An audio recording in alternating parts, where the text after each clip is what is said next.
Hello student, welcome back to my channel Samrat academy. Student, जितने बच्चे 1 मार्च को इंग्लिश का पेपर देने वाले हैं, कल आप लोगों का पेपर है, ठीक है। उसके लिए वीडियो बहुत ही ज्यादा इंपॉर्टेंट है। एक ही क्लास में सारे मोस्ट इंपोर्टेंट क्वेश्चन मैं ले लिया हूं, ठीक है।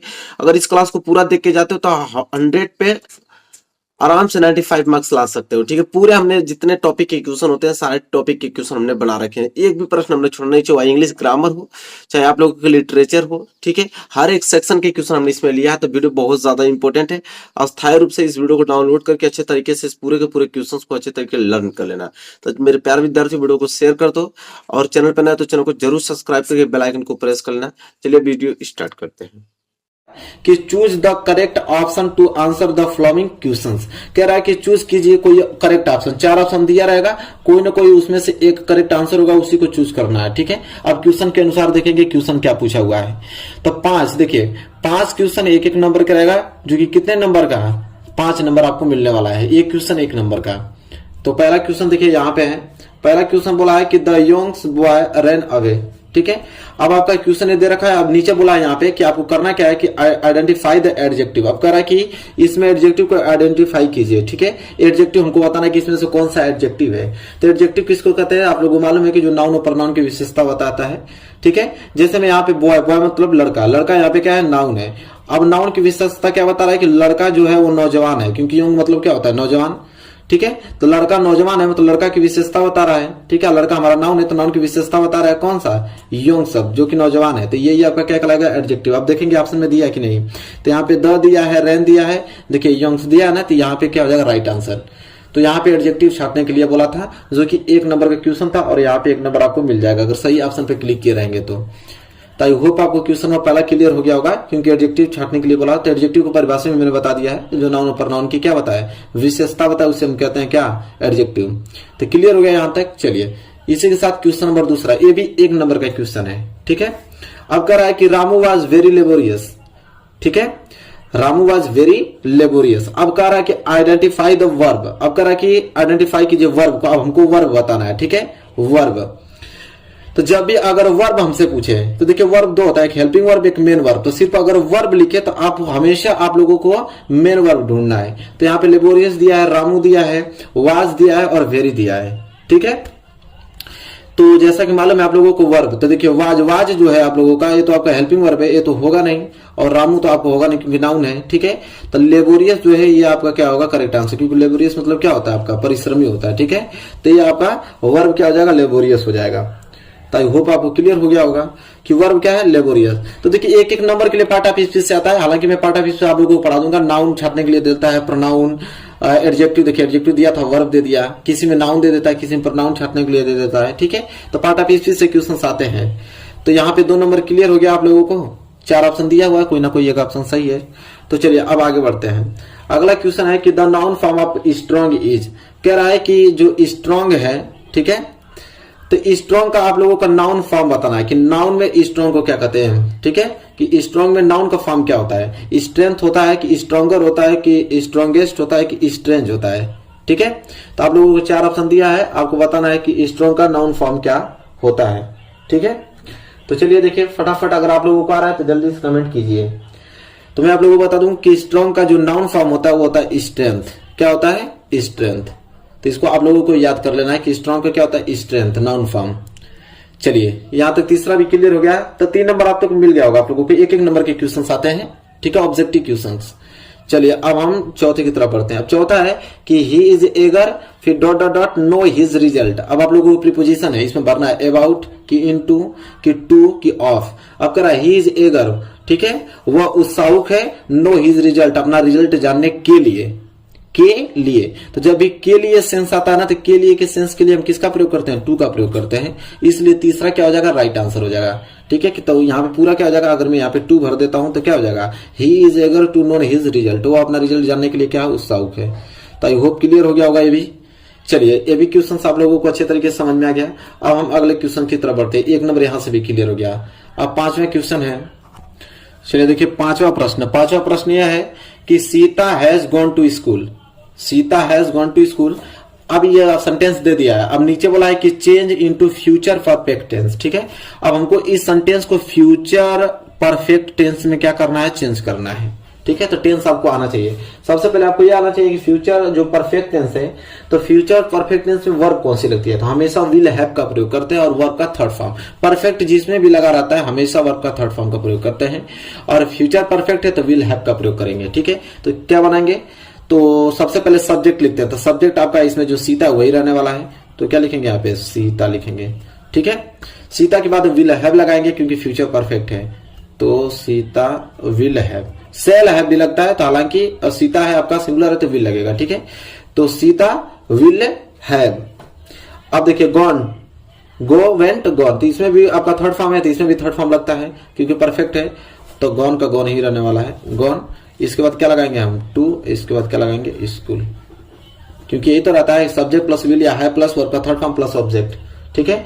तो बन जाएगा आपका Sita will have gone to school. आपका चेंज हो गया किसमें, फ्यूचर परफेक्ट टेंस में।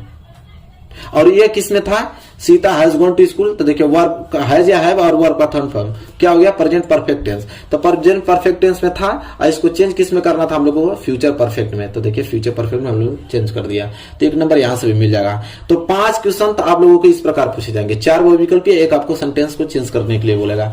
तो 5 नंबर तो यहां तक बिल्कुल आप लोगों को तैयार हो गया, ठीक है। तो यहां हमने तो चेंज हो गया, इसका भी ऑप्शन दिया है, मैं ऑप्शन दिखाता हूं, हालांकि मैं चेंज करके आप लोगों को बताया हूं। तो क्या बना है हम लोग, Sita will have gone to school ना। अब यहाँ पे ऑप्शन देखेंगे, ऑप्शन यहाँ पे दिया रहेगा आपको। तो देखिए यहाँ पे क्या है, Sita will have gone to school, कहां मिला है, तो Sita will have gone to school. तो चौथा जो है वो क्या हो जाएगा, राइट आंसर। चौथा क्या हो जाएगा, राइट आंसर। ये तो बना के मैं दिखाऊंगा, ऑप्शन आपको दिया रहेगा, तो तुरंत आप इसको देख लेंगे कि फ्यूचर परफेक्ट है तो हमेशा क्या लगता है, विल हैव लगता है, वर्ब का थर्ड फॉर्म लगता है, ऑब्जेक्ट। तो तुरंत आप स्ट्रक्चर मालूम रहेगा तो आप कर लेंगे इसको। तो यहां तक चीजें क्लियर है, आप लोगों को आसानी से समझ में आ गया। चलिए इसी के साथ हम क्या पढ़ेंगे, आगे की तरफ बढ़ेंगे। और क्वेश्चन नंबर दूसरा, 5 नंबर तो वहां से मालूम चल गया ना आपको। अब क्वेश्चन नंबर दूसरा, क्वेश्चन नंबर दूसरा जो है वो भी 5 नंबर का है। एक क्वेश्चन 1 नंबर के लिए बनते हैं। अब दिया है कि choose the following as directed in the bracket. कह रहा है कि आपको क्वेश्चन दिया हुआ है और क्वेश्चन में आपको क्या करना है वो ब्रैकेट में लिखा हुआ है, ठीक है। और एक क्वेश्चन 1 नंबर के, तो 5 क्वेश्चन है जो कि 5 नंबर मिलने वाला है। पहला प्रश्न यह है कि Rekha said to me behave properly, ठीक है, प्रॉपरली। कह रहा Rekha said to me behave properly. अब इस सेंटेंस को देखिए यहाँ पे लिखा है कि चेंज इनटू इनडायरेक्ट स्पीच। अब जैसे आपको मालूम है कि आपको डायरेक्ट स्पीच में दे रखा है और किसको चेंज करना है, इसको इनडायरेक्ट में। डायरेक्ट स्पीच दे रखा है, जैसे इस सेट टू आपको दिखाई दिया और डबल इंटरव्यू कामा में, ठीक है। आप तुरंत समझिए कि डायरेक्ट स्पीच में दिया है, आपको चेंज करने किस में बोला है, इनडायरेक्ट में। कभी कभी तो इनडायरेक्ट में दे देता है, डायरेक्ट स्पीच में चेंज करने के लिए बोलता है। हालांकि यहाँ पे हमको क्या बोला है, इनडायरेक्ट स्पीच में चेंज करने को बोला है। Rekha said to me behave properly. देखिए सबसे पहले हम लोग क्या करेंगे यहाँ पे कि सबसे पहले देखेंगे कि रेखा सेड टू मी, जब भी यहाँ पे सेड टू में दे, पहले देखेंगे सेंटेंस किसका है, ठीक है। तो यहाँ पे इंपरेटिव सेंटेंस है, ठीक है। सेंटेंस कौन सा है, इंपरेटिव सेंटेंस है कि रेखा सेड टू मी, रेखा हमसे करे कि बिहेव प्रॉपरली, अपना बिहेव अच्छे से रखो, ठीक है। तो यहाँ पे ये कह रहा है कि ऑर्डर दे रहा है, रेखा हमको क्या कर रही है, ऑर्डर दे रही है कि अपना बिहेव ऐसा ना कि तुम प्रॉपरली अपना रखो बिहेव। तो ऑर्डर दे रही है तो इसलिए इंपरेटिव सेंटेंस है। तो जब भी आप लोगों को इंपरेटिव सेंटेंस में आदेशात्मक शब्द आते हैं तो उस समय हम सेड टू की जगह किसका प्रयोग करते हैं, ऑर्डर का प्रयोग करते हैं, क्योंकि ऑर्डर दे रहा है। तो सबसे पहले क्या लिखेंगे, रेखा जो है, तो रेखा लिखेंगे, रेखा, ठीक है। इसके बाद लिखेंगे ऑर्डर, क्योंकि ऑर्डर दे रहा है, रेखा ऑर्डर। इसके बाद टू मी, ठीक है। और इंपरेटिव सेंटेंस में हमेशा इन्वर्टेड कामा को हटाने के लिए किसका प्रयोग करते हैं, गामा को हटाने के लिए। गामा को हटाने के लिए किसका प्रयोग करते हैं, टू का। तो इसलिए रेखा ऑर्डर टू मी। और इसके बाद आपका जो लिखा है इसमें डबल इंट कामा में उसको उतार देते हैं। तो क्या है, बिहेव प्रॉपरली, बिहेव प्रॉपरली। इसके बाद क्या लगाते हैं, फुल स्टॉप। तो ये आपका चेंज हो गया, कितना अच्छा से, Rekha order to me behave properly. और यहां से 1 नंबर आपका क्या मिल जाएगा, ठीक है। तो डायरेक्ट इनडायरेक्ट आपको आना चाहिए, 1 नंबर का प्रश्न आता है, ठीक है। तो मैं आप लोगों की वीडियो में डायरेक्ट इनडायरेक्ट पूरा आप लोगों को सोल्यूशन बता दूंगा, उसको याद कर लीजिएगा। डायरेक्ट इनडायरेक्ट का पूरा चैप्टर ही आप लोगों की वीडियो में पढ़ा दूंगा। तो आई होप आप क्लियर हो गया होगा।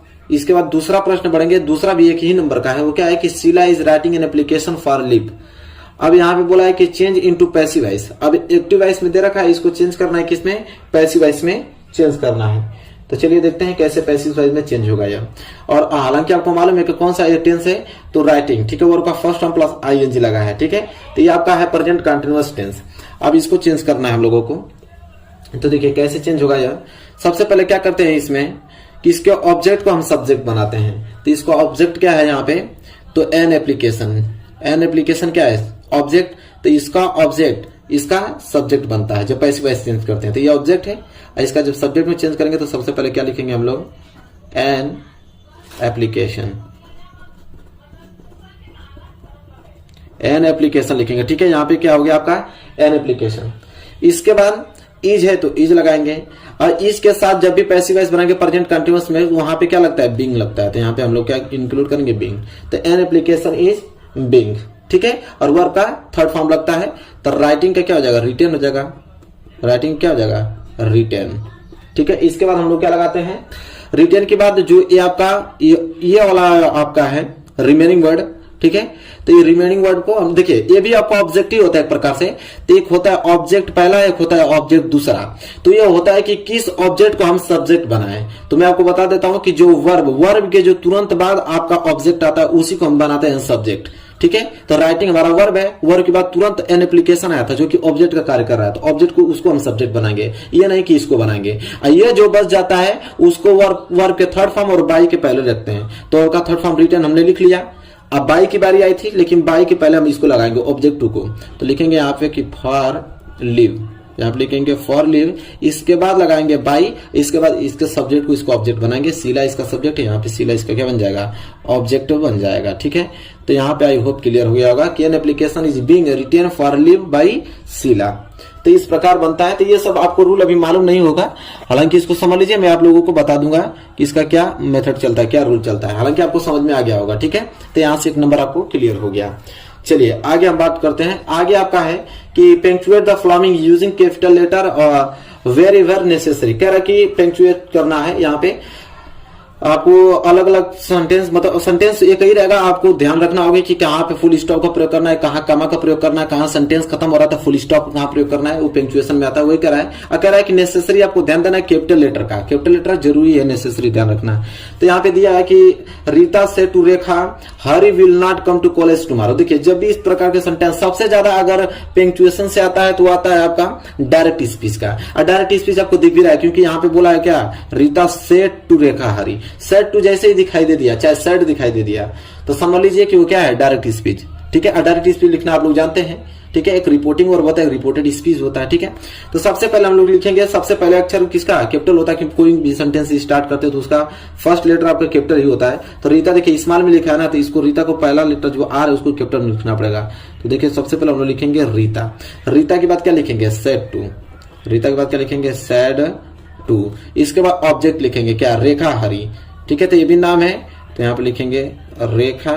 इसका भी नाम है, नाम का पहला अक्षर कैपिटल होता है, चाहे वो बीच में आया, चाहे लास्ट में आया, चाहे वो आगे आए, ठीक है। उसका पहला लेटर क्या होता है, कैपिटल ही होता है। तो यहाँ तक समझ में आ गया आप लोगों को। तो लिखेंगे, देखिए एक बात और मैं बता देता हूं कि यहाँ पे जो है सेंटेंस इसको समझने लायक है, क्योंकि यहाँ पे दो नाम दिया है, कि एक रेखा दिया है और एक क्या दिया है, हरी दिया है, ठीक है। तो इसको आप लोगों को अपने हिसाब से इंक्लूड करना है। देखिए कोई भी है तो क्या कहेगा, रीता से टू रेखा, कि रीता ने किससे कहा, रेखा से कहा, तो ठीक है। तो इसको हम लोग लिखेंगे किस में, रिपोर्टिंग वर्ब में। तो देखिए रीता से टू रेखा, यहां तक हो गया। इसके बाद हम लोग क्या लगाते हैं, इसके बाद हम लोग कामा लगाते हैं, ठीक है, रिपोर्टेड स्पीच में, रिपोर्टिंग वर्ब में। इसके बाद हम लोग रिपोर्टेड स्पीच लिखेंगे किस में, डबल इंक्लूड कामा में। तो यहाँ पे डबल इंक्लूड कामा लगाएंगे, उसका जो पहला होगा, वो पहला जो सब्जेक्ट होगा वो कैपिटल लेटर में होता है। तो सब्जेक्ट क्या होगा यहाँ पे, हरी। तो हरी को हमने किस में लिखा है, कैपिटल में। अब इसके बाद क्या लगाते हैं, वर्ब। तो क्या हो जाएगा आपका, विल नॉट, ठीक है। तो रीता से टू रेखा, रीता ने रेखा से कहा। इसके बाद लिखेंगे Hari will not come to college, come to college, ठीक है, कम टू कॉलेज। इसके बाद टुमारो,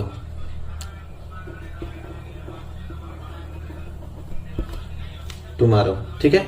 तो यहां से आपका अब फिर डब्ल्यू टू कामा क्लोज करना है और तब जाके आप फुल स्टॉप लगाना है। तो आपका किसमें बन गया, डायरेक्ट स्पीच में। क्या, तो Rita said to Rekha, Rita said to रेखा, ठीक है। फिर कामा हमने लगा हुआ, फिर डब्ल्यू टू कामा हमने क्या लिखा है, Hari will not come to college tomorrow. फिर W कमा क्लोज किया, फिर फुल स्टॉप लगाया। तो इस प्रकार आपको डायरेक्ट स्पीड में लिखना है। ये आपका पंक्चुएशन था, ठीक है। ये भी आपका कितने नंबर का आता है, तो 1 नंबर का आता है।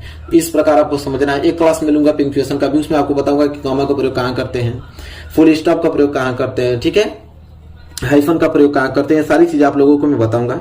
हालांकि ये क्वेश्चंस आपके एग्जाम में आए हुए हैं, तो उसको मैं बता रहा हूं ताकि आप समझ जाएं कि किस प्रकार के क्वेश्चन पूछे जाते हैं, कितने नंबर के पूछे जाते हैं। तो यहां तक चीजें क्लियर हो गया, 3 नंबर। चलिए अगला प्रश्न इसमें आपको मिलेगा देखने को। अगला प्रश्न यहां मिलेगा कि frame a correct sentence by rewording the word. अब कह रहा है कि रीवर्डिंग मतलब होता है सजा के लिखना, ठीक है। सजा के लिखना मतलब कि कोई भी सेंटेंस का स्ट्रक्चर क्या होता है, तो सेंटेंस का कोई भी सेंटेंस का स्ट्रक्चर होता है subject plus object plus subject plus verb plus object. पहले सब्जेक्ट, इसके बाद वर्ब, इसके बाद ऑब्जेक्ट। कोई भी सेंटेंस का स्ट्रक्चर होता है, ठीक है। अब इसी स्ट्रक्चर पे हम लोगों को ये सेंटेंस अलग किस्म का दिया हुआ है। पहले ऑब्जेक्ट को आगे कर दिया है, सब्जेक्ट को पीछे कर दिया है, ठीक है। उसी को रीवर्डिंग करना है हम लोगों को, सेंटेंस को सजा के लिखना है, ठीक है। तो चलिए सबसे पहले देखते हैं। सबसे पहले हम देखेंगे सब्जेक्ट। तो सब्जेक्ट यहाँ पे क्या है, तो ही क्या आपका सब्जेक्ट। तो सबसे पहले क्या लिखेंगे, ही, यहाँ पे लिखेंगे सब्जेक्ट, ठीक है। इसके बाद सब्जेक्ट बाद वर्ब खोजेंगे, ठीक है। तो वर्ब क्या है यहाँ पे आपको, बोरोड, ठीक है। वर्ब का थर्ड फॉर्म है, तो क्या हो जाएगा, बोरोड। देखिए सब्जेक्ट, इसके बाद क्या, वर्ब। तो वर्ब आपका क्या है, बोरोड।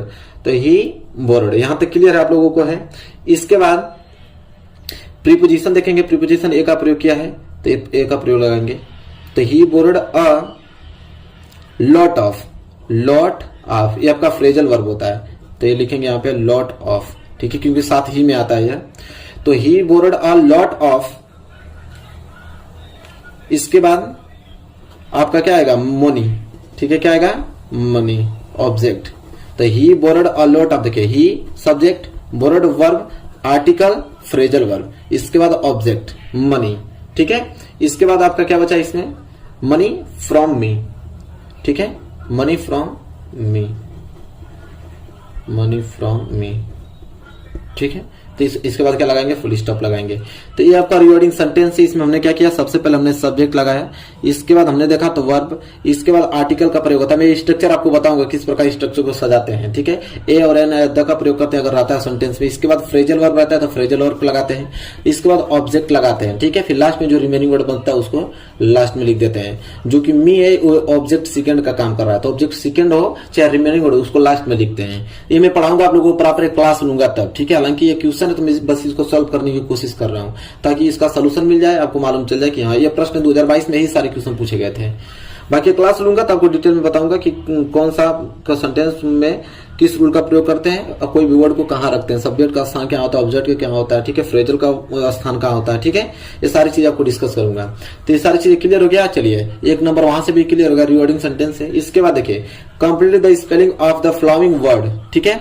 अब यहाँ पे एक दे देगा फिलिंग द ब्लैंक्स, इसको आपको कंप्लीट करना होगा, इसको स्पेलिंग को, कि इसमें कौन सा वर्ड डाल दें कि एक संपूर्ण मीनिंग फुल आपका यह वर्ड बन पाए, ठीक है। जैसे सी दिया है, फिर डॉट, फिर यू आर ए, फिर डॉट, फिर ई। इसमें अपने दिमाग से आप लोगों को भरना होगा क्या भरे, ठीक है। तो यहाँ पे ये आपको दर्शा रहा है करेज को। अगर मैं यहाँ पे ओ भर दूं, COURA, यहाँ पे जी भर दूं, करेज, ठीक है। तो ये आपका संपूर्ण मीनिंग भी साहसी होता है। तो यहाँ पे इसका मीनिंग भी निकला है, करेज मतलब साहसी, ठीक है। तो यहाँ पे ओ, यहाँ पे जी भरना पड़ेगा। तो इस प्रकार के देगा आपको फिल इन द ब्लैंक्स। आपको अपने दिमाग से भरना होगा कि क्या भर दें कि एक सेंटेंस एक मीनिंगफुल अर्थ इसका मिल पाए, ठीक है। तो यहाँ पे करेज हमने भर दिया, ओ भरा, हमने जी भरा, तो करेज बन गया जिसका अर्थ होता है साहसी। क्लियर हो गया ना यहाँ तक। तो यहाँ से भी 5 नंबर आपको मिल गया, कोई दिक्कत नहीं। इसके बाद 5 नंबर का अकेला यही आता है कि translate the following into English, जो कि अकेले ही कितने नंबर का रहता है, 5 नंबर का अकेले पूछा जाता है। तो आपको टेंस आना चाहिए, ठीक है, समझ रहे हैं। टेंस तब तक आएगा ना तब तक इसको आप बना नहीं पाएंगे। टेंस आना चाहिए, सेंटेंस आना चाहिए, ठीक है, और आपके यूज आना चाहिए, यूजेस जो होते हैं, ये सारी चीजें अगर आएगा तभी आप इसको ट्रांसलेट कर पाओगे इंग्लिश में, ठीक है। हालांकि मैं बता देता हूं 2022 में आया था कि किस प्रकार इसका इंग्लिश क्या होगा। आप बोला यहाँ पे कि आजकल खेती भी एक प्रकार का व्यवसाय है, ठीक है, यहाँ तक कि आजकल खेती भी एक प्रकार का व्यवसाय है। तो देखिए इसको कैसे हम लोग बनाएंगे, इंग्लिश में कन्वर्ट कैसे करेंगे। सबसे पहले आजकल, आजकल का क्या होता है, स्पेलिंग नाउ अडेज, ठीक है, क्या होता है नाउ अडेज। तो ये कहीं भी लिखेंगे आजकल नाउ अडेज, ठीक है। इसके बाद कर रहा है कि खेती भी एक प्रकार का क्या है, व्यवसाय है। तो खेती किस मतलब होता है? व्यवसाय। तो यहाँ पे लिखेंगे व्यवसाय, तो बिजनेस मतलब होता है खेती, आपका फार्मिंग होता है। तो आजकल खेती भी एक व्यवसाय है, तो खेती का लिखेंगे हम लोग, इसको क्या बनाएंगे? सब्जेक्ट बनाएंगे। तो नाउ अडेज फार्मिंग इज आल्सो हमेशा क्या है? एक व्यवसाय है, अ काइंड ऑफ बिजनेस,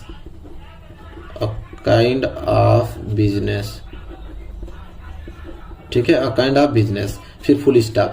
तो बना आपका क्या? आजकल खेती भी एक प्रकार का व्यवसाय है। तो नाउ अडेज आजकल फार्मिंग खेती भी is also a kind of business. Kind मतलब होता है कि क्या? एक प्रकार, ठीक है, एक प्रकार का क्या है? बिजनेस है, व्यवसाय है, ठीक है। तो यहां तक पहला सेंटेंस क्लियर हो गया कि आजकल खेती भी एक प्रकार का व्यवसाय है। तो नाउ अडेज farming is also kind of business, ठीक है। बहुत ही ज्यादा मोस्ट इंपोर्टेंट आप लोगों का 2022 में पूछा गया था। इसके बाद है कि इसके लिए किसानों को बहुत धन लगाना पड़ता है। इसके लिए किसानों को बहुत क्या लगाना पड़ता है? धन लगाना पड़ता है। तो लिखेंगे इसके लिए, ठीक है, टू कन्वर्ट,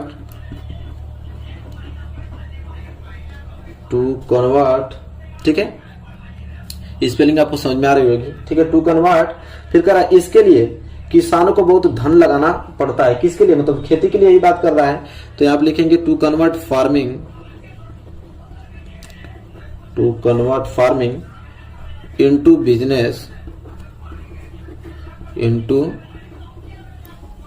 बिजनेस फार्मर, किसानों को, फार्मर बहुत धन लगाना पड़ता है ना, तो फार्मर हैव टू इन्वेस्ट, क्योंकि धन को खर्च करना पड़ता है, तो हैव टू इन्वेस्ट, चाहे धन लगाइए चाहे धन को खर्च करना पड़ता है, इन्वेस्ट।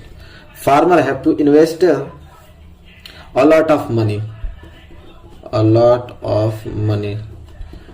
देखिए अभी तक आप लोगों को समझ में नहीं आएगा कि किस प्रकार कन्वर्ट हो रहा है, तब तक पूरा आप डिटेल में नहीं पढ़ेंगे, तब तक इसको बता नहीं पाएंगे आप, ठीक है। तो हालांकि आपको टेंस सारी चीजें आना चाहिए। ग्रामर का कोर्स में स्टार्ट करने वाला हूं जल्द, उसमें प्रॉपरली आप जुड़े रहिए, उसको पूरा जितना भी पढ़ाऊंगा ग्रामर पढ़ लीजिएगा। तो देखिए यहाँ पे बन गया इसके लिए किसानों को बहुत धन लगाना पड़ता है। तो कह रहा है यहाँ पे कि to convert farming into business farmer have to invest a lot of money, ठीक है। कहां तक बन गया? यहां तक। फिर है कि किसान दिन रात खेतों में काम करते हैं। कह रहा है कि किसान दिन रात खेतों में काम करते हैं। तो किसान की क्या जगह? फार्मर वर्क डे, ठीक है, काम करते हैं प्रतिदिन। तो फार्मर वर्क डे, दिन प्रतिदिन काम करते हैं। तो farmer work day and night, कह रहा है कि दिन रात, तो डे एंड नाइट होगा। कह रहा है कि फार्मर किसान वर्क काम करते हैं डे एंड नाइट, दिन और रात, ठीक है। कहां पे? खेतों में। तो इन द फील्ड,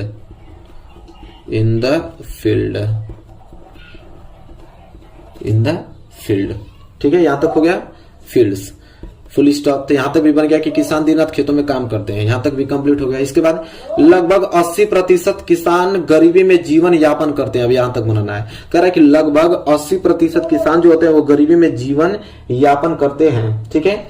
तो लिखेंगे अबाउट, ठीक है, अबाउट 80%, देखिए कह रहा है कि लगभग 80% गरीब किसान, जो गरीबी और किसान जो होता है वो गरीबी में जीवन यापन करते हैं। तो अबाउट का प्रयोग हम उसके बारे में किए हैं कि अबाउट मतलब क्या होता है?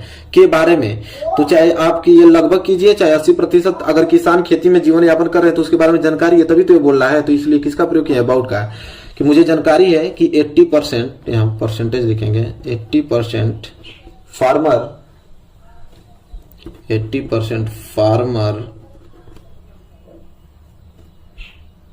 लिव इन, अब हमें चलिए थोड़ा पेज में चेंज करता हूं, यहाँ पे भर गया है। तो क्या हुआ? अबाउट 80% फार्मर लिव इन, यहां तक हो गया। लिव इन प्रॉपर्टी,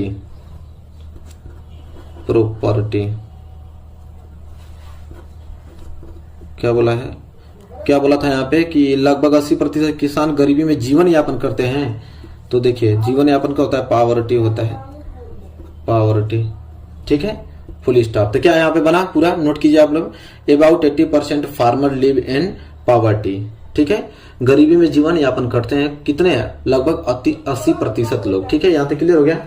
अब बनाना है क्या हमें कि हम सबको किसानों की पर्याप्त सहायता करनी चाहिए। करा हम सबको किसानों की पर्याप्त सहायता करनी चाहिए। तो क्या होगा? हम के लिए सबसे पहले लगाएंगे वी ऑल, हम सभी। ठीक है, किसानों की पर्याप्त सहायता करनी चाहिए। चाहने के लिए किसका प्रयोग करेंगे यहाँ पे, सहायता के लिए, तो शुड का प्रयोग करेंगे। तो वी ऑल शुड हेल्प, हम सबको क्या करनी चाहिए, सहायता करनी चाहिए। किसका, फार्मरों का, किसानों का, द फार्मर्स। ठीक है, इस प्रकार बनेगा कि we all should help the all farmer. ठीक है, सभी किसानों की हमें क्या करना चाहिए, तो हेल्प करनी चाहिए, सहायता करनी चाहिए। तो देखिए इस प्रकार बनेगा।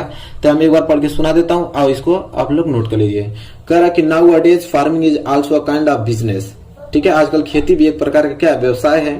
फिर कह रहा है कि इसके लिए किसानों को बहुत धन लगाना पड़ता है। तो to convert farming into business farmer have invest a lot of money.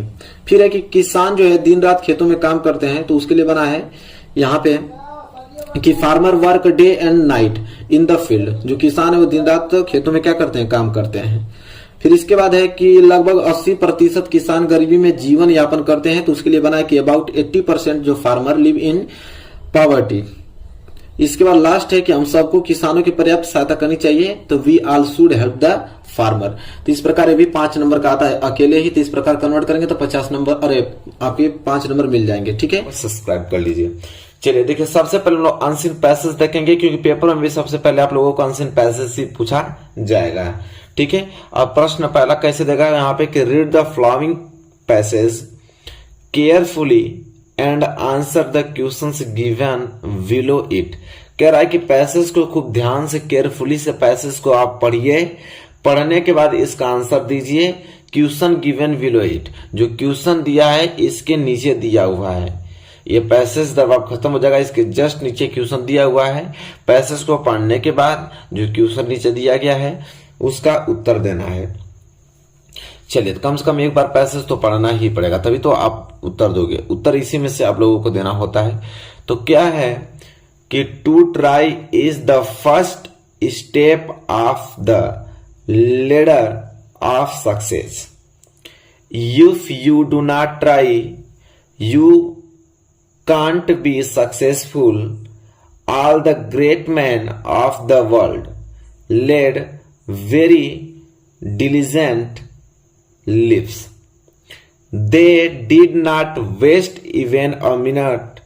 Hence, they could perform such glorious deeds. One who work is bound to reap the reward of one's effort. Idleness is the way to ruin oneself. Therefore, one should give up idleness and having girded of one's loins should try to ascend up the hills to success. तो देखिए, ये आप लोगों को यहां तक आप लोगों का पैसेज है। ठीक है, पैसेज एक बार मैं पढ़ लिया हूं, आराम से बढ़िया से आप लोग इस पैसेज को आप नोट कर लो। इसके बाद देखिए इसके नीचे प्रश्न दिया हुआ है। ठीक है, 4 प्रश्न टोटल दिया है। कितना प्रश्न, 4। तो एक प्रश्न ऊपर वाला 3 नंबर का होता है, दूसरा भी 3 नंबर का, और दोनों प्रश्न 2-2 नंबर का। 10 नंबर आप लोगों को तुरंत मिलेगा आप लोगों को। ठीक है, और पहला प्रश्न क्या है मैं पढ़ता हूं यहां से। पहला प्रश्न यह है कि what should we do to get success in life. ठीक है, अब देखिए बस यहां पे पैसेज बड़ा होता है। ठीक है, ध्यान से पढ़ लीजिएगा, पैसेज बड़ा होता है लेकिन इसके आंसर बहुत ही ज्यादा छोटे होते हैं। जैसे what should we do to get success in life. अब क्वेश्चन जो ए है उसका आंसर देखिए कितना छोटा, बहुत ही ज्यादा छोटा है। क्या है कि to get success we should not be idle and should diligently try to do the task। देखिए बहुत ही 2 लाइन का आंसर है, बहुत ही ज्यादा सिंपल है। ठीक है, आप आराम से याद कर लोगे, कोई दिक्कत नहीं है। इसके बाद दूसरा जो प्रश्न है ना वह है कि what type of life did the great man of the world lead. कह रहा है what type of life did the great man of the world lead. इसका आंसर भी 2 ही 3 लाइन का है। देखिए कितने लाइन का, 3 लाइन का है। कह रहा है कि all great man in the world lived a very diligent life. They did not waste their time and could perform glorious deeds successfully. ठीक है, 3 लाइन का छोटा सा आंसर है। इसके बाद यह दोनों का आंसर के बहुत ही ज्यादा छोटा छोटा क्या है, find out a word in the passage which means destroy. ठीक है, तो क्या है डिस्ट्रॉय मीन्स क्या होता है, देखिए डिस्ट्रॉय का आप लिखेंगे रियून, क्या लिखेंगे, रियून लिखेंगे बस। इसके बाद लास्ट प्रश्न है 2 नंबर के लिए, ये भी 2 नंबर का था, ये भी 2 नंबर का, क्या है कि find out a word in the passage which is opposite of disgraceful. अब डिसग्रेसफुल का अपोजिट वर्ड आपको बताना है, तो ग्लोरियस होता है, क्या, ग्लोरियस। तो आप लोगों का देखिए 4 नंबर, 2 नंबर, 2 नंबर यहां से, 4 नंबर यहां से कंप्लीट हो गया, 3 नंबर, 6 नंबर यहां से, टोटल 10 नंबर आपके अनसीन पैसेज से आप लोगों का कंप्लीट हो गया। ठीक है, इसके बाद चलिए यहां से मैं इसको हटाता हूं। अब आगे देखेंगे, आगे अब आप लोगों का जो क्वेश्चन है वो आप लोगों का शॉर्ट आंसर टाइप क्वेश्चन है। ठीक है, अब चलिए आगे देखते हैं। ध्यान से एक भी प्रश्न आप लोगों को मिस नहीं करना है, ठीक है, क्योंकि इंग्लिश है, इंग्लिश में अच्छा मार्क्स आप लोगों को लाना है। अब हम देखने वाले हैं शॉर्ट इंपॉर्टेंट क्वेश्चंस। अभी हम लास्ट में देखने वाले हैं उसके पोएट्री के भी पैसेज देखने वाले हैं और प्रोज के भी पैसेज देखने वाले हैं। ठीक है, चलिए पहले शॉर्ट इंपॉर्टेंट क्वेश्चन देख लेते हैं, जो कि एक क्वेश्चन से आप लोगों को 4 नंबर के लिए पूछा जाता है। ठीक है, मतलब दो क्वेश्चन दिया रहते हैं, 2 नंबर के आप लोगों को पूछे जाएंगे। तो चलिए देखते हैं।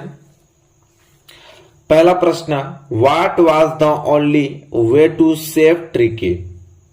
तो देखिए इसका आंसर लिखेंगे, बहुत इंपॉर्टेंट आप लोगों का क्वेश्चन है, what was the only way to save Tricky. अब 2022 में पूछा था, करा कि the only way to save Tricky as thought of by doctor Herriot was to take him away from his mistress, Mrs.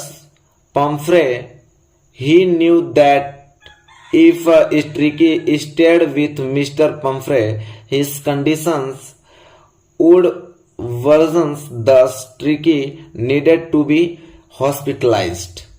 ठीक है, ये आप लोगों का क्वेश्चन और पहले का आंसर हुआ। ठीक है, देखिए दूसरा क्वेश्चन आप लोगों नोट कर लीजिएगा। ठीक है, आराम से। अब हम बढ़ेंगे क्वेश्चन दूसरे की तरफ, और क्वेश्चन दूसरा बहुत ज्यादा इंपॉर्टेंट है, ये सारे प्रश्न आप लोगों को तैयार करने हैं। ठीक है, चलिए प्रश्न दूसरा है कि what kind of thieves Hari Singh was. What kind of thieves Hari Singh was. तो इसका आंसर देखिए लिखेंगे क्या कि Hari Singh was an experienced small town thieves who was Fairlie successful in his theft.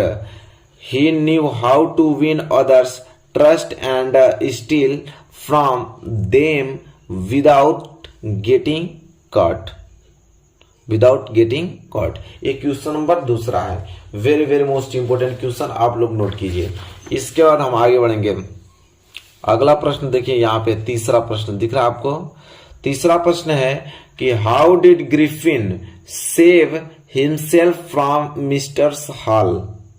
तो देखिए आंसर बहुत 3 लाइन का छोटा है कि to save himself from mister Hall, Griffin opened up his bandage whiskers, spectacles and even nose to show that he was invisible. ठीक है, ये क्वेश्चन तीसरा है। तो 3 हमने आप लोगों को शॉर्ट इंपोर्टेंट क्वेश्चंस बताया। अब हम देखने वाले हैं लॉन्ग इंपोर्टेंट क्वेश्चंस। अब हम लोग देखने वाले हैं लॉन्ग इंपोर्टेंट क्वेश्चन। ठीक है, देखिए लॉन्ग इंपोर्टेंट क्वेश्चन देखने वाले हैं और वेरी वेरी मोस्ट इंपोर्टेंट ये सारे प्रश्न आप लोगों को तैयार करने हैं। पहला प्रश्न है लॉन्ग इंपोर्टेंट क्वेश्चंस का कि how did the hail stones affect the field of Lencho. तो देखिए आंसर क्या लिखेंगे, वेरी मोस्ट इंपोर्टेंट आप लोगों का यह प्रश्न है, 2022 में भी प्रश्न पूछा था कि the hail stones that rained for an hours ruined Lencho field after the rain the field was white as it covered with salt. by the end, not a single leaf was left on the trees. The flowers were gone from the plants and the corn was totally destroyed. ठीक है, देखिए बहुत ही simple है, ज्यादा भारी आप लोगों का नहीं है और बहुत मैंने सिंपल कोशिश किया है कि लॉन्ग इंपोर्टेंट अच्छे से लिखें सिंपल की, ताकि आप लोगों का हो पाए, क्योंकि बहुत लोगों को लॉन्ग इंपोर्टेंट क्वेश्चंस याद होता नहीं, वो बहुत ही ज्यादा बड़ा देख के इसको घबरा जाते हैं। लेकिन हालांकि हमने बहुत अच्छे तरीके से आंसर को यहाँ पे मेंटेन किया हुआ है। चलिए क्वेश्चन दूसरा है कि why did Anne Frank maintain a diary. Very most important है कि why did Anne Frank maintain a diary. आप आंसर लिखोगे कि any thought that she could confide more in her diary than people because she did have a true friend. She did not know anyone with whom she could share her feelings, although she had a great number of friends and had also spent good times with them, but she was unable to share her views and thoughts with them. She also had a loving family and a good home. ठीक है, तो देखिए ये आप लोगों को complete होता हुआ लॉन्ग इंपोर्टेंट क्वेश्चन। हमने दो आप लोगों को लॉन्ग इंपोर्टेंट क्वेश्चन बता दिया और आराम से इन चीजों को नोट कर लीजिए। चलिए इसके बाद हम आगे बढ़ रहे हैं मैच द कॉलम को लेकर। ठीक है, किसको? मैच द कॉलम को लेकर। और जैसा कि देख पा रहे हैं मैच द कॉलम क्या है, तो मैच द कॉलम यहाँ पे मोस्ट इंपोर्टेंट 3 नंबर के पूछे जाते हैं, क्योंकि 3 देता है कि match the words of list A with their meaning in list B. कह रहा है कि लिस्ट ए में जो आपको दिया हुआ है वर्ड और लिस्ट बी में जो वर्ड दिया है, तो लिस्ट ए का मिलान लिस्ट बी में आप लोगों को करना है। जैसे लिस्ट ए में ए बी सी और लिस्ट बी में 1 2 3 दिया। लिस्ट ए में जो ए है वो है नो लॉन्गर सोसेबल, इसके बाद अवॉइडेड, लिस्ट बी में आपका फ्रेंडली, गेव, नो मोर। ठीक है, आंसर की बात करें तो सिंपल इसका आंसर है, देखिए यहाँ पे लिखा हुआ है ए का तीसरा मतलब नो लॉन्गर। नो लॉन्गर का आप लोगों को मिलेगा यहाँ पे नो मोर, नो लॉन्गर को मिलेगा नो मोर। इसके बाद दूसरा है यहाँ पे सोशिएबल। सोशिएबल का हो जाएगा आपका फ्रेंडली, क्या हो जाएगा? फ्रेंडली। बच ये आपका दूसरा, तो दूसरा अवॉइडेड हो जाएगा। अवॉइडेड का क्या हो जाएगा? गिव, अवॉइडेड का गिव। ये मैच द कॉलम है, वेरी वेरी मोस्ट इंपोर्टेंट है मैच द कॉलम। इनको तैयार कर लेना आपको 2023 बोर्ड एग्जाम के लिए। चलिए इसके बाद हम बात करें तो आगे आता है लिटरेचर का पार्ट। लिटरेचर में आपको मुलाकात होगी किससे? तो लिटरेचर में मुलाकात होगी आपको पोएट्री के पैसेज से। किसके? पोएट्री के पैसेज से। अब हम लोग पोएट्री के पैसेज देखने वाले हैं। ठीक है, देखिए वेरी मोस्ट इंपोर्टेंट पोएट्री का पैसेज मैं आप लोगों को बताने वाला हूं। 2022 में भी बहुत 2-3 कोड में लगातार एक प्रश्न पूछा था, तो पोएट्री का पैसेज वेरी मोस्ट इंपोर्टेंट है और इसे नोट कर लीजिएगा आप। क्या है एक बार पढ़ते हैं, फिर इसके नीचे भी क्वेश्चन दिया होता है और हम लोगों को आंसर देना होता है। कह रहा है कि I knew that the oppressors must be liberated just as surely as the oppressed. A man who take away another man's freedom is a prisoner of hatred. He is locked behind the bar of prejudice and narrow mindedness. I am not truly free if I am taking away someone else's freedom just as surely as I am not free when my freedom, just as surely as I am not when my freedom is taken from me. The oppressed and the oppressors alike are robbed of their humanity. ठीक है, तो ये आप लोगों का poetry का passage जो कि एक बार आप लोगों को केयरफुली ध्यान से पढ़ लेना है। इसके बाद इसके नीचे 2 क्वेश्चन दिया हुआ है और इसी में से आप लोगों को आंसर्स बताना होता है। कह रहा है कि who according to Mandela is not free, और दूसरा है कि who are robbed of their humanity. तो देखिए पहले का हम लोग आंसर देखने वाले हैं, who according to Mandela is not free. तो इसका आंसर देखेंगे, इसका आंसर बहुत सिंपल है कि according to Mandela both the oppressors and the oppressed is not free. The oppressed is not free because he is imprisoned by prejudice and narrow mindedness। ठीक है, mindedness, ये आप लोगों का क्वेश्चन एक आंसर रहा। ठीक है, नोट कर लीजिए सिंपल। दूसरा है कि who are robbed of their humanity, क्या है, who are robbed of their humanity. तो इसका आंसर आप लिखोगे सिंपल, बहुत ही ज्यादा 2 लाइन का इसका आंसर है कि both the oppressors and the oppressed are robbed of their humanity. ठीक है, तो इसका भी आंसर कंप्लीट हो गया। तो देखा आपने, पोएट्री का भी पैसेज हमने आप लोगों को बता दिया, 2 क्वेश्चन पूछता, दोनों का आंसर भी हमने बता दिया। अब देखिए लास्ट में अब हम लोग बात करने वाले हैं पोएट्री के पैसेज को। पोएट्री का भी पैसेज पूछा जाता है। अब हम पोएट्री के पैसेज को बात, मैंने बताया था ना 3 पैसेज में डिस्कस करूंगा, अनसीन पैसेज का हमने डिस्कस भी कर लिया, पोएट्री का भी कर लिया, और पोएट्री करने वाला हूं अभी हमने। पोएट्री का यह है वो प्रोज का होता है, मैं यहाँ पे मिस्टेक लिखा हुआ है, ये जो है ना इसको आप कैंसिल कीजिए, ये प्रोज होता है, सॉरी ये क्या होता है, प्रोज होता है। ठीक है, सिंपल ध्यान दीजिएगा आप लोग, ये प्रोज के पैसेज होते हैं। किसके, प्रोज के। अभी हमने प्रोज का देखा है, अब पोएट्री का देखने वाला हूं। ठीक है, तो पोएट्री का देख लीजिए पैसेज।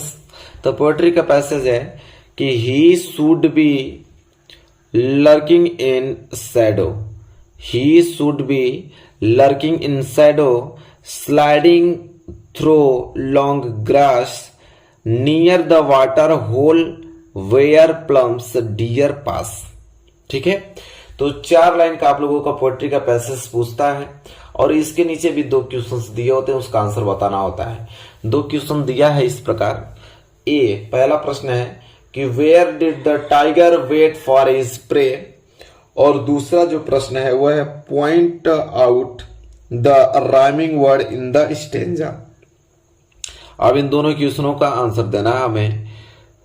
तो पहला प्रश्न का आंसर दे रहे हैं जो कि है where did the tiger wait for his prey. इसका आंसर कैसे लिखोगे, सिंपल है, क्या लिखेंगे कि a tiger wait for his prey hiding in the shadow of trees, he would be sliding slowly through the long grass और sitting by some water hole for his prey to पास।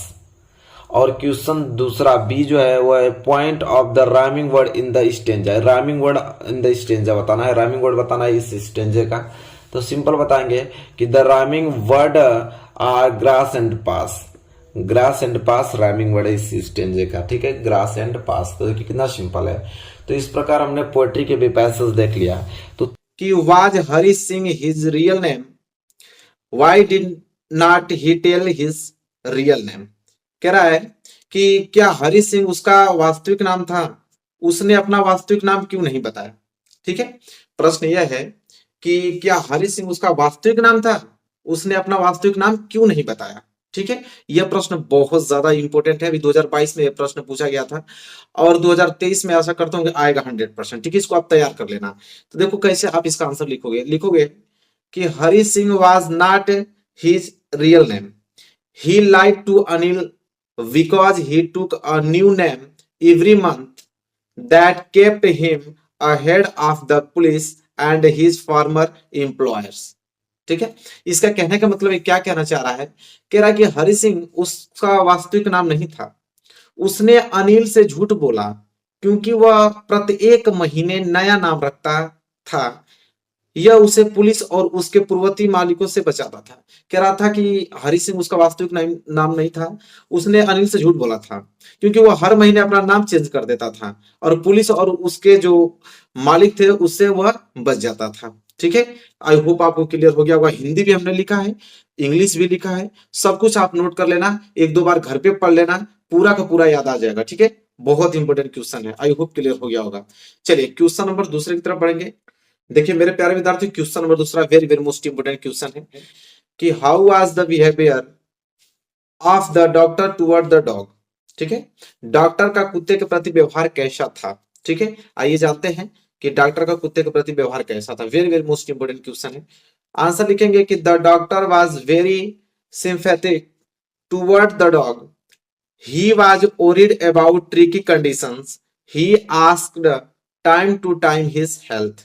ठीक है, कह रहे doctor को कुत्ते के प्रति बहुत सहानुभूति थी, वह ट्रिकी की स्थिति के बारे में चिंतित था, उसने समय से उसके स्वास्थ्य के बारे में पूछा। ठीक है, ट्रिकी किसका नाम था, कुत्ते का नाम था। ठीक है, तो वही कह रहे हैं कि डॉक्टर जो था कुत्ते के प्रति बहुत ही ज्यादा सहानुभूति रखते थे, वो ट्रिकी की स्थिति के बारे में बहुत ज्यादा चिंता करते थे और उसने समय से उसके स्वास्थ्य के बारे में पूछा।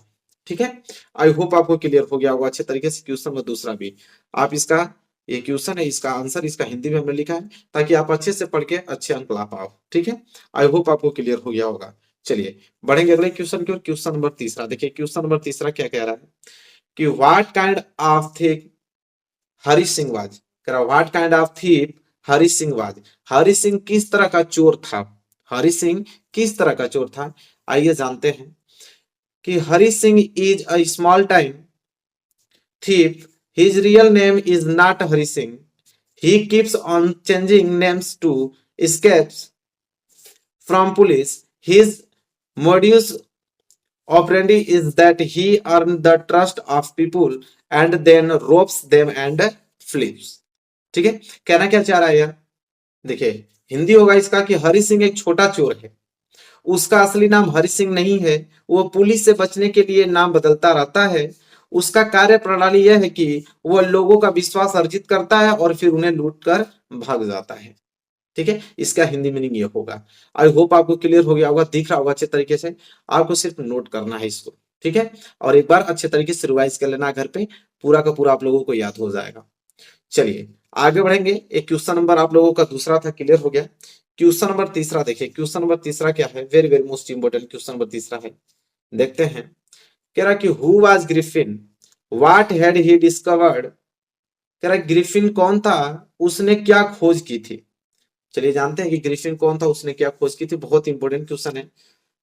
और इसका आंसर कैसे लिखेंगे हम लोग, देखिए लिखेंगे इसका आंसर, नोट कीजिए हमारे साथ कि Griffin was a brilliant scientist, he made some experiment to know that the human body could be made transparent.